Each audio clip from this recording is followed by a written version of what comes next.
नमस्कार। ओम श्री गुरुभ्यो नमः। अटम आदित्य हृदयं नाम स्तोत्रम्।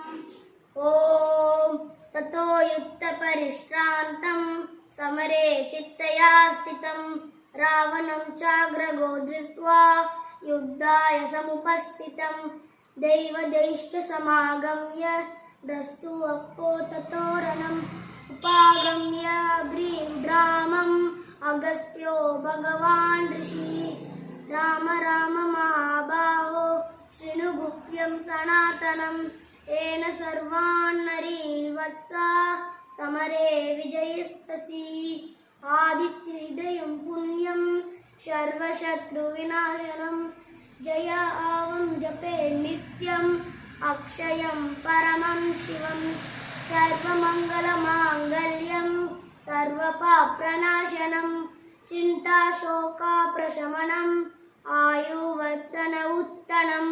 नमस्ते।